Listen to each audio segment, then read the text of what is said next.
पुण्यातल्या उत्तमनगर पोलिसांनी एका आरोपीला ताब्यात घेतलं। खरं तर जुन्या गुन्ह्यात या आरोपीला अटक करण्यात आली होती, पण आरोपीची चौकशी करताना एक धक्कादायक प्रकार समोर आलाय।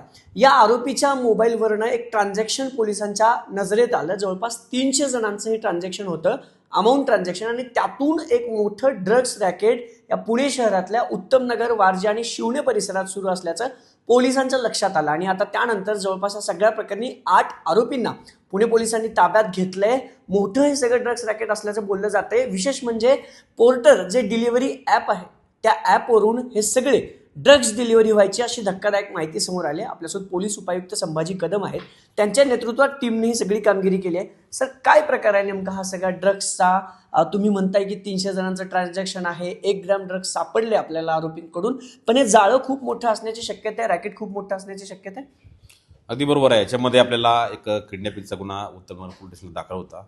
तो किडनॅपिंगचा गुन्हा तपास करत असताना तो जो आरोपी आहे, तो आरोपी त्या ठिकाणी ट्रेस झाला आणि त्याला चौकशी करत असताना आपल्याला तो आरोपी मिळाला, ती मुलगी पण मिळाली। परंतु त्याच्याकडे आपल्याला काही कॉन्ट्राबँड ड्रग्स आपल्याला त्या ठिकाणी सापडले आणि अजून अधिक चौकशी करत असताना त्याच्या मोबाईलमध्ये किंवा त्याच्या ट्रान्झॅक्शन चेक केले असता जवळपास 300 लोकांचं ट्रान्झॅक्शन्स किंवा 300 ट्रान्झॅक्शन्स त्यांनी केल्याचं त्या ठिकाणी दिसून आलं। तर आधीच चौकशी करता त्यांनी हे मान्य केलं की याच्यामध्ये हे सगळं ड्रगसाठी ट्रान्झॅक्शन त्यांनी केलेलं आहे आणि ही वॉज सप्लायर, बिल्डर, आणि जो ड्रग त्याच्याकडून तो घ्यायचा तो भैया तायडे म्हणून आहे तो पण, आणि हे दोन्ही गुन्हेगार आहेत। त्यांच्या पूर्वी एका 307च्या मॅटरमध्ये म्हणजे हे दोघेही रेकॉर्डवरील गुन्हेगार आहेत, जे हा सगळ्या ड्रग्स रॅकेटमध्ये म्होरक्या म्हणता येतील। बरोबर, हे दोन्ही गुन्हेगार होते आणि त्यांचं पूर्वी एरोडा जेलमध्ये असताना त्यांची ओळख झाली होती आणि त्याच ओळखीतून त्यांनी हे प्रकार सुरू केल्याचं दिसून येत होता। हे स्वतः कन्झम्पशन पण करत होते आणि सप्लाय आणि बिल्डिंगचं काम पण करायचे। जवळपास याच्यामध्ये आपण चौकशी केली असता याच्यामध्ये अजून सुद्धा काही लोकांची नावं आपल्याला निष्पन्न झाली। मेन जे आहेत त्यातले 8 नावं निष्पन्न झाली। 8 पैकी आपण 4 लोकांना याच्यामध्ये अटक केली आणि त्यांची 8 दिवस कोर्टाने त्यांची PCR मंजूर केलेली आहे। परंतु याच्या अजून सुद्धा त्याच्यामध्ये जवळपास दुसऱ्या एक दहिबाते नावाचे एक आरोपी आहे, त्याच्याकडून आपण जवळपास 6 ग्रॅमचा परत ड्रग जप्त केलेला आहे। परंतु याच्यात धक्कादायक माहिती म्हणजे असे की याच्यामध्ये हा जो व्यवहार आहे सगळा, हा जो पोर्टर ॲप जो आहे त्या डिलिव्हरी ॲप मार्फत हे ड्रग्सचे ट्रान्सपोर्टेशन या ठिकाणी ही सिंडिकेट करायचं। हे सिंडिकेटचे 8 आरोपी आपण पकडलेत, हे नेमके कुठले आहेत? आत्ता कुठून हा सगळा व्यवहार चालायचा आणि अजून काही यांचे साथीदार आहेत काय रॅकेटमध्ये, असं काही निष्पन्न झाले आपल्याला? याच्यामध्ये अद्याप आपण 4 आरोपींना अटक केले। अजून 4 निष्पन्न जे आरोपी त्यांचा तपास सध्या टीम्स वेगळ्या करत आहे। त्याच्यामध्ये क्राईम ब्रँच आणि लोकलची टीम सुद्धा याच्यात काम करत आहे। परंतु याच्यामध्ये जे ट्रान्झॅक्शन आपल्याला मिळाले आहेत ड्रग संदर्भामध्ये, हे ट्रान्झॅक्शनमध्ये हे याच्यामध्ये ज्यांना सप्लाय केलेलं आहे किंवा जे मिडलमॅन्स आहेत, बिल्डर्स किंवा सप्लायर्स, यांची सुद्धा लिंक आहे आणि हे सर्व जे ट्रान्झॅक्शन आहे त्याचा पूर्ण 1 to 1 सगळे पोलीस तपास करत आहे, नक्की लोक कोण आहेत। बरं सर, तुम्ही राठोडचं नाव घेतलं। राठोड हा तो आरोपी आहे ज्याच्या शोधात आपण होतो। तो कुठून हा ड्रग्स आणायचा, म्हणजे पुण्यातूनच आणायचा? तुम्ही दुसरे एक नाव घेताय कात्रजच्या मुख्य आरोपीचं, तो कोण आहे आणि त्याला कुठून हा सगळा सप्लाय व्हायचा? आता याच्यामध्ये प्राथमिक माहिती अशी की हा जो राठोड नावाचा आरोपी आहे, हा त्याचा ओळखीचा जो आहे गुन्हेगार, तो भैया तायडे, तो पूर्वी एकत्र 307च्या गुन्ह्यात होते, त्याच्याकडून हा सप्लाय करायचा। प्लस एक दहिबाते नावाचा आहे, तर ही एक लिंक आहे।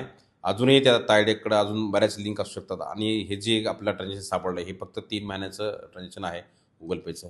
जर अजून मागे आपण बॅकवर्ड लिंकेजला गेलं तर याच्यात अजून मोठ्या प्रमाणामध्ये निघण्याची शक्यता आहे। परंतु याच्यामध्ये जे लोक इन्व्हॉल्व आहेत त्याच्यामध्ये काही काम करणारे लोक आहेत, काही नोकरी करणारे लोक पण आहेत।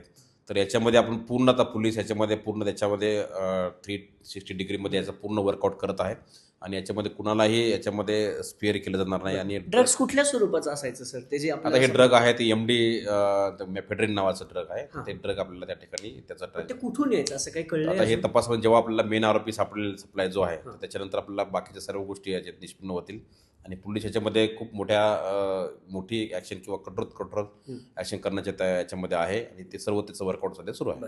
सर, आत्ता जी आपण कारवाई केली त्या राठोडकडून, त्या सगळ्या टीमकडून किंवा त्याच्या त्या सगळ्या साथीदारांकडून किती MD आपण जप्त केले? जरी तो मोठं म्हणजे कमी प्रमाणात असेल तरी हे खूप मोठं रॅकेट असण्याची शक्यता आता वर्तवता येते। जरी आता सध्या सीजाचं प्रमाण जरी कमी असेल तरी सुद्धा ट्रान्झॅक्शन पाहिलं असता याच्यामध्ये जास्त ट्रान्सपोर्टेशन आणि तुमचा सप्लाय झाल्याचं दिसून येत आहे। म्हणजे जरी 1-2 ग्रॅमचे जरी असले तरी असे खूप मोठ्या प्रमाणात ट्रान्झॅक्शन आहेत जरी आता सध्या सीझर कमी असले तरी सुद्धा याच्यातले ट्रान्झॅक्शन पाहता याची व्याप्ती मोठी आहे असं याच्यामध्ये प्राथमिकदृष्ट्या तरी आपल्याला मला दिसून येत आहे. आरोपीकडून अजून काही जप्त करण्यात आले या गुन्ह्याच्या संदर्भात की जेणेकरून आपण असं म्हणू शकतो की कुठल्या तरी एका मोठ्या राज्यातून हे ड्रग्स पुण्यात यायचे आणि मग सप्लाय व्हायचं, असं काही जप्ती केली आहे आपण? सध्या आपल्याला जो मेन सप्लाय आहे त्याच्यापर्यंत आपण पोहोचलो नाही, परंतु हा जो मिडलमन्स आहेत किंवा हा जो सप्लाय करणारा आहे कत्रजच्या तिथून तर त्याच्या मार्फत हा करत होता असं आता सध्या तरी दिसून येत आहे. पण तो याच्या मागे नक्की त्याला कुठून येत होता हा सुद्धा पोलीस तपास करत आहे आणि नक्की त्याच्या मार्फत तो जो मेन सप्लायर आहे त्याच्याकडे सुद्धा पोलीस पोहोचतात. खरं तर एका पाहिजे असला आरोपी होता, एका दुसऱ्या गुन्ह्यावरच्या रेकॉर्डवरला तो राठोड नावाचा आरोपी होता. त्याच्यासाठी पोलिसांनी जाळं लावलं, पण त्यानंतर हे सगळं भयंकर कृत्य जे आहे ते समोर आलेलं आहे. पुण्यातल्या या वारजे शिवनेमध्ये हा राठोड नावाचा गुन्हेगार चक्क ड्रग्स रॅकेट चालवायचा. एकूण 8 आरोपी या सगळ्यांमध्ये पोलिसांनी अटक केली आहे. पण पोलीस उपायुक्तांच्या म्हणण्यानुसार हे रॅकेट खूप मोठं असण्याची प्राथमिक शक्यता वर्तवली जाते. हे ड्रग्स नेमके पुण्यात कुठून यायचे, 300 ट्रान्झॅक्शन जे झाले ते क्लायंट नेमके कोण आहेत, म्हणजे ड्रग्स सेवन कोणी केले किंवा ड्रग्स कुणाकुणाला विकले गेले, हे सगळं नेक्सेस आता पुणे पोलिसांच्या रडारवरती आहे. आणि या सगळ्या प्रकरणी अजून कुठले मोठे खुलासे होतात आणि कोण या सगळ्यांचा ड्रग्स पुरवणारा आका आहे हे पाहणं महत्त्वाचं ठरणार आहे. अभिजित पोते, न्यूज 18 मराठी, पुणे.